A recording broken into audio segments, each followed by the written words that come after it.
Hello, everyone. Tonight, the hospital feels too quiet. Henry is finally asleep, but his skin is still warm. Tu Na's phone lights up with an unknown number. She doesn't move at first, because some calls don't ask for permission. They just enter your life. And if she answers, something in this family might shift for good. The hospital at night always feels like it's holding its breath. The lights are too bright for how tired everyone looks. The air smells like disinfectant and warm plastic. A TV in the corner is playing something cheerful with the volume almost all the way down, which somehow makes the silence heavier instead of lighter. Tu Na sits on a hard chair that's trying its best to be comfortable and failing.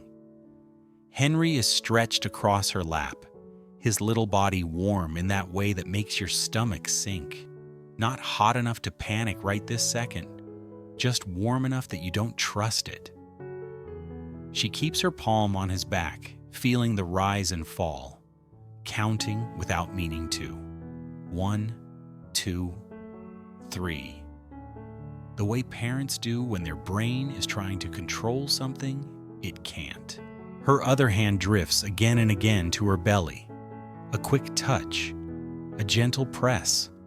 Not dramatic, instinct. Like she's checking that the baby is still safe inside her, still unaware of the chaos outside.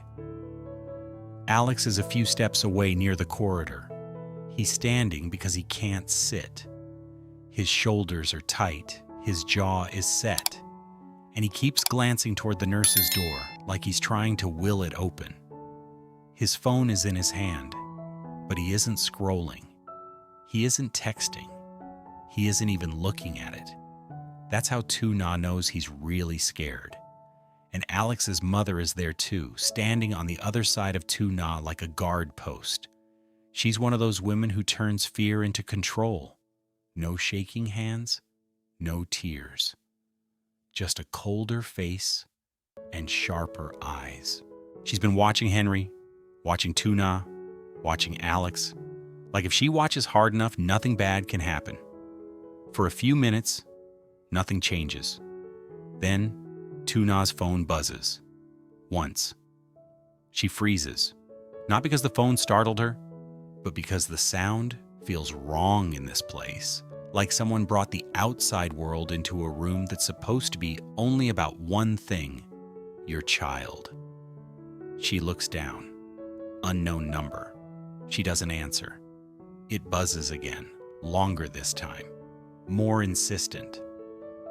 Alex's head turns instantly, not in a curious way, in a trained way, like his body has learned that a vibrating phone is never neutral. It's always a demand. Tu Na hesitates. The clinic could be calling. A nurse could be trying to reach her. It could be important. So she answers quietly, careful not to move Henry too much. Hello? There's a pause. Not a bad connection pause. A deliberate one. A man's voice comes through, flat, calm, cold. Is this Tu Na? He asks. Tu Na's grip tightens around the phone. Who is this? Another pause, then the same voice, almost clinical. Your CEO Alex's wife, correct? Tu Na's heart drops so fast she feels it in her throat. She turns her head slightly, just enough to see Alex in her peripheral vision.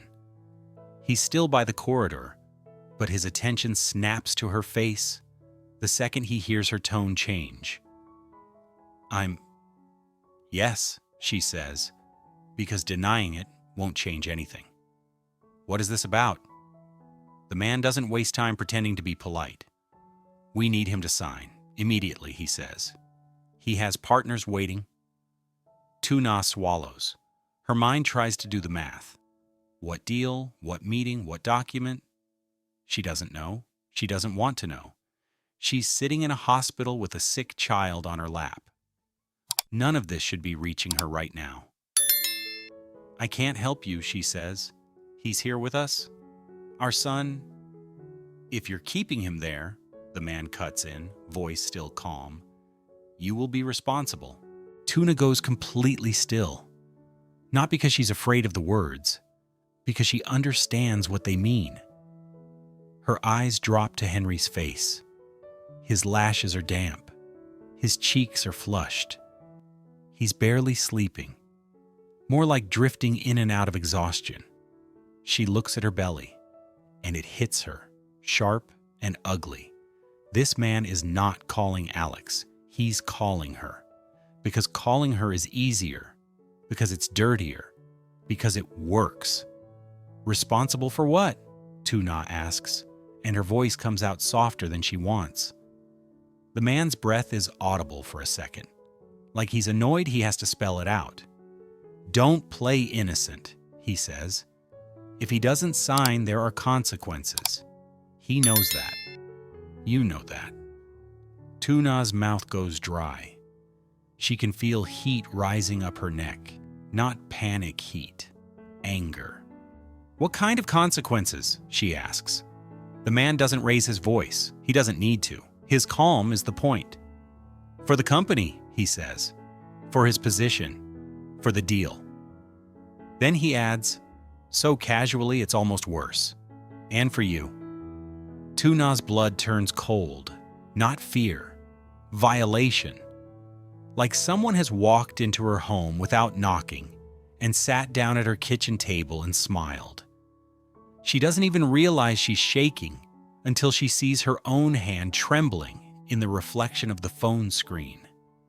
Alex is moving now. He crosses the small distance in 3 steps. He keeps his voice low because Henry is right there, because it's a hospital, because Alex always tries to keep the outside world from spilling into the people he loves. Tu Na, he says. Who is that? Tu Na can't answer. She can't shape the words without her voice breaking, and she refuses to let herself break in front of Henry. The man on the phone speaks again, now with a sharper edge beneath the calm. Tell Alex to pick up, he says. I'm not repeating myself. Alex's eyes change. Something hard slides into place. He reaches for the phone, not rough, not violent, but firm, like he's taking a knife away from a child. Tu Na lets him. Her fingers release it like they've been burned. Alex brings it to his ear. Who are you? He asks. His tone is controlled, almost too controlled. The kind of control that shows there's rage underneath, packed tight. There's silence on the other side for half a second. Then, click. The call ends. The man hangs up. Alex stares at the screen. Unknown number. No name, no trace, just a deadline. He tries to call back. It doesn't connect. He looks up, scanning the waiting area like the man might be sitting here, watching them, enjoying it. But everyone in the room is still focused on their own worlds. Sick children, tired parents, silent prayers. Alex's mother steps closer, her face turning even colder. She's not the type to ask, "What happened?" when she can read it in a person's posture. "What did he say?" she asks, voice clipped. Tu Na's mouth opens, but nothing comes out. Alex answers for her, his fingers still tight around the phone. He threatened her, Alex says. His mother's eyes flick down, once, to Tu Na's belly, then back up to Alex. Her lips press into a line. "They threatened a pregnant woman?" she says. It's not disbelief. It's disgust. Alex's hand clenches so hard his knuckles go pale. "I'll handle it," he says. His mother doesn't soften. "You better." Tu Na sits there with Henry still on her lap, and her body is doing 2 things at once, trying to keep her breathing steady for her child and trying not to collapse from the feeling of being pulled into something she never agreed to. She looks at Alex. He looks like he wants to smash something, like he wants to chase a shadow, like he wants to undo a call that already happened. And Tu Na realizes, if she says nothing now, This becomes normal. This becomes the rule. This becomes the way they live, waiting for the next unknown number to decide how their family functions. She inhales slowly. Then she speaks, quiet but clear. "Alex," she says. He turns to her immediately, like he's been waiting for her voice to anchor him.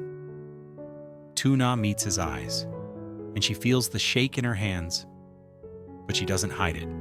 And she says in the calmest voice she can manage, "I need you to listen to me." Joe and Alex's eyes stay on hers like he's afraid if he looks away for even a second, something else will get taken. Tu Na doesn't raise her voice. She doesn't make a scene. She can't. Henry is still there, warm and limp across her lap, and this is still a hospital waiting room where everyone is holding their own private fear. But she makes sure her words land. "I don't want you fighting because of me," she says. Alex's jaw tightens. The muscles in his face twitch like he's holding back a dozen different reactions. Tu Na keeps going because she knows if she pauses, she might lose the nerve. And she hates that she even has to have nerve for this. She hates that a stranger can call her and shift the entire air around her life. "I'm not asking you to start a war," she says quieter.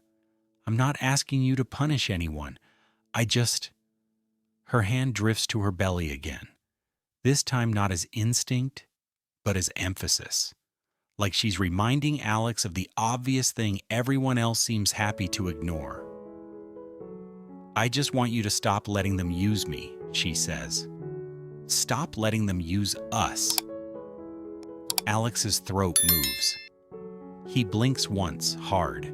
His eyes are red now, not crying red, but that bright, strained red that comes when you've been carrying pressure for too long and your body is starting to show it. His mother steps in slightly, her presence like a wall. "What exactly did he say?" she asks, still cold, still controlled. Tu Na doesn't want to repeat it. Saying it out loud feels like giving the threat more room to live. Alex answers instead, voice clipped. He said if I don't sign, she's responsible. His mother's face sharpens.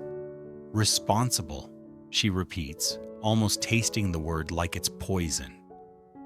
They're threatening a pregnant woman over a signature. Alex's fingers tighten around the phone again. He looks at the dark screen as if it's an enemy. Tu Na watches him closely. She knows Alex. She knows the way his mind works. He's the kind of man who thinks if he just pushes harder, works harder, closes faster, shows up in person, he can outrun whatever is chasing him. But this isn't something you can outrun, because it's not chasing his company, it's chasing his life. "Tu Na," Alex says, and his voice drops, almost pleading. "I'm going to handle it." His mother immediately backs him up with a small, sharp nod. "You will," she says. "Tonight." Tu Na shakes her head slightly. Not because she doesn't want him to protect her, not because she doesn't want justice, because she knows how quickly handle it can turn into something messy, something loud, something that makes the wrong people feel powerful. "No," she says gently.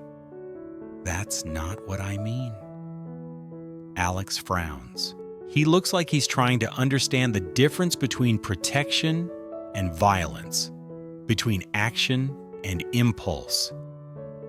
Tu Na holds his gaze and says it clearly, so there's no room for misinterpretation.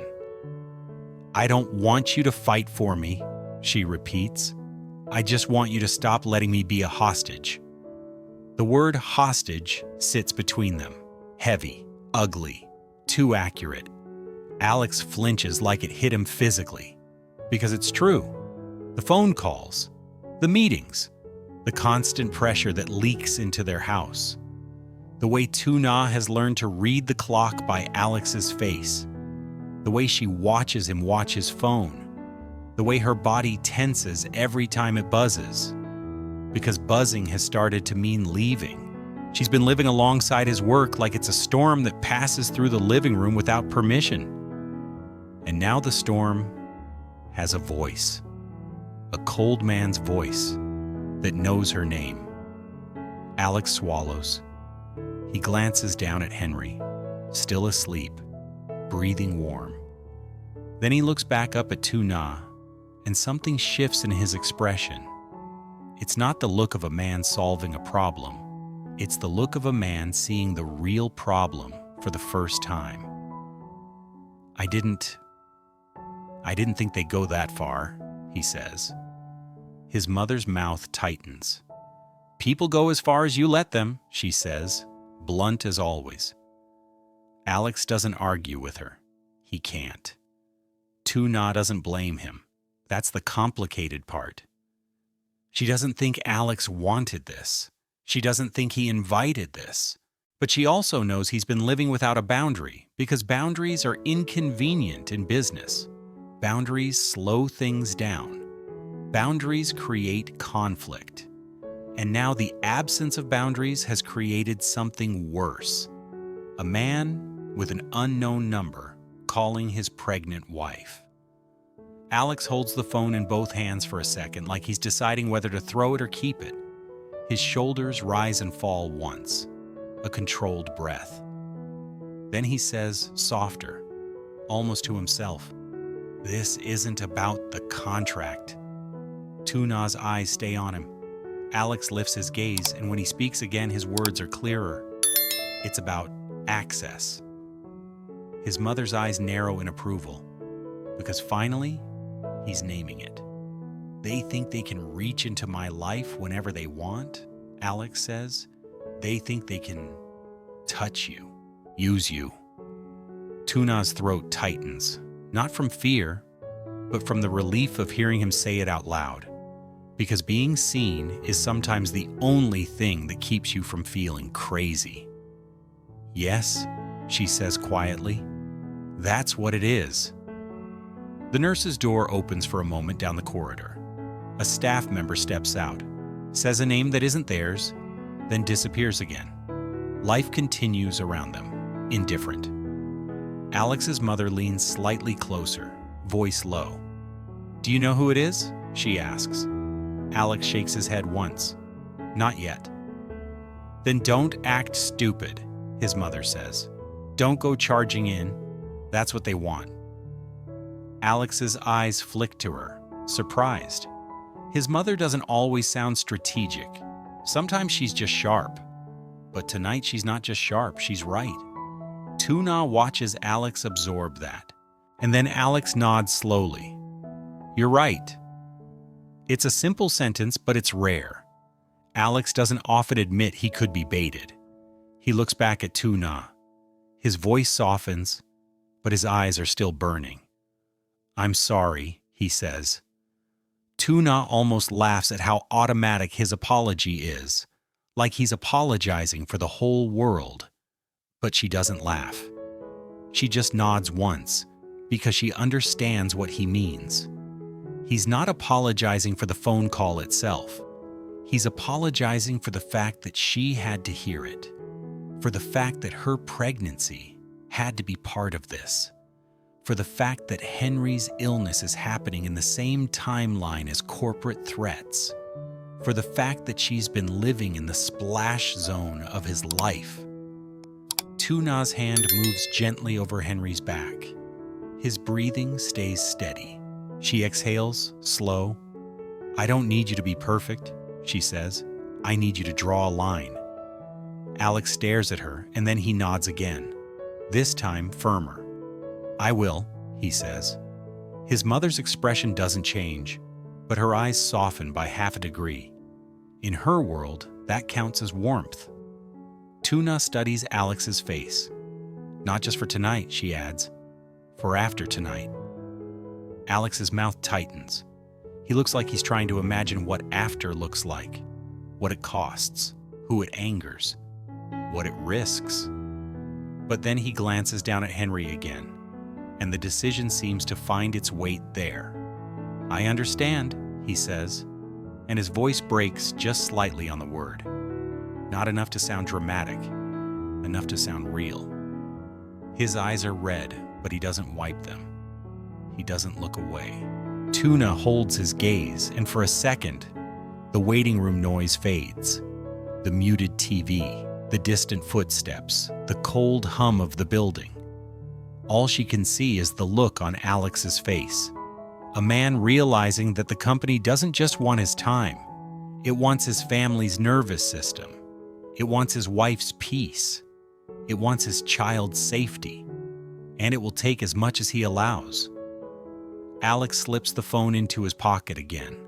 Slower this time, like he's putting away something dangerous. Then he reaches out and places his hand lightly on Tuna's shoulder, careful not to jostle Henry, careful not to demand anything from her body. "I won't let them do that again," he says. Tuna wants to believe him immediately. Part of her does, but she's learned not to accept comfort as proof. So she doesn't say thank you. She just says, honest and steady, "Make sure."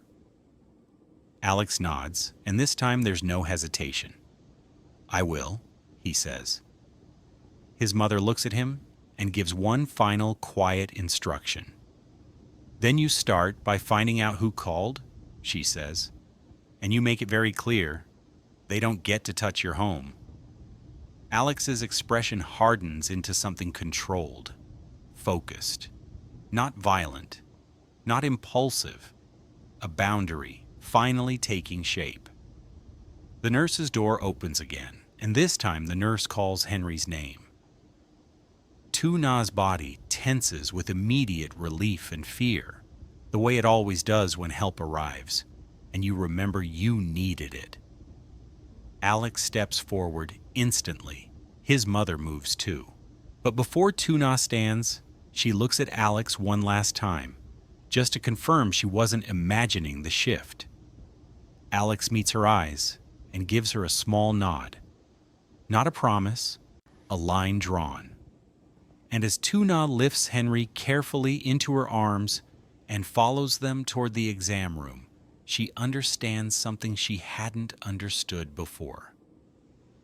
This wasn't just a dirty phone call. It was a warning. The company didn't only need a signature, it needed a boundary. And now Alex knew it too.